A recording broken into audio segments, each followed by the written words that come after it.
Alright, I'm trying to make sense of this clutch business.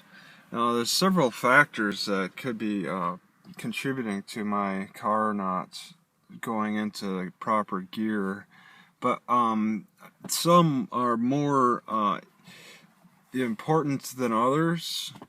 There's some that are more seemingly likely to be the problem.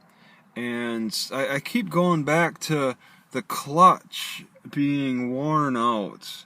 The life of the clutch can last between 30,000 and upwards of 150,000 miles. My car has 95,000 miles.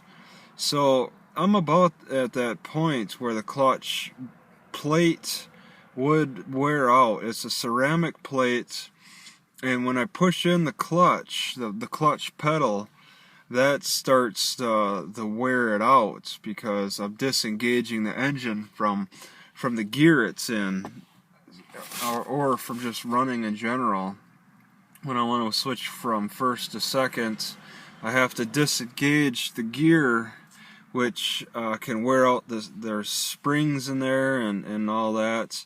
That could be, and then the ceramic plate that can be worn down. The guy showed the difference between the old one and new one, and you saw the old one was thinner.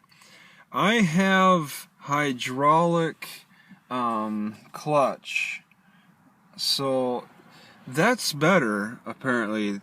There's people who are talking about check the cables, okay, but I don't think that has to do with me. I have hydraulic.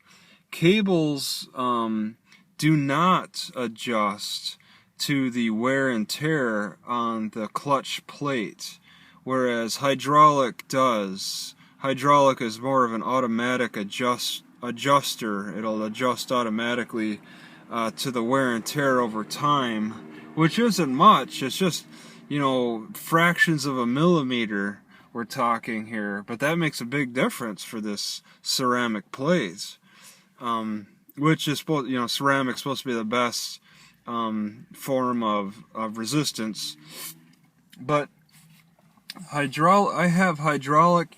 There pretty much are no cables to check. What there is to check is the fluid reservoir, which is my brake fluid, pretty much. As far as I understand, the brake fluid is shared with the clutch fluid. It's the same thing. It's your .3, but it's pretty much brake fluid. And I'm questioning an issue with my losing fluid. I'm losing fluid over time, and I could have air bubbles in the fluid. When I went to an auto parts store, I mentioned my gear shifting issues, and he said just bleed the clutch.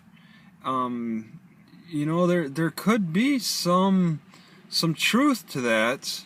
It's like I could do that first as a cheap method, but it could be a waste of time because I'm at close to 100,000 miles. I really may have worn away at my clutch plate, worn away at that clutch plate, which is inside the transmission.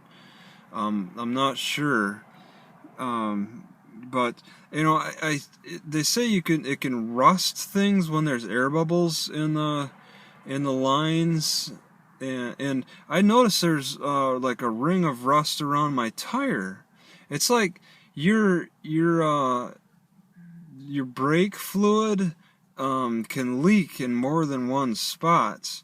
This brake fluid all leads to each tire. A guy suggested check each, if you got a leak, check each tire, which means taking off each tire and looking. And if you don't see any leaking there, check the lines that go to the reservoir from the tires. So anywhere between the tires and the lines and then to the reservoir could be a leak in that brake fluid. And I am leaking, but I could be leaking in a tire because I noticed there's like a rust around, a particular rust around one of my tires. And I believe the other one brake is not working and one brake is working because of the last repair the guy didn't finish.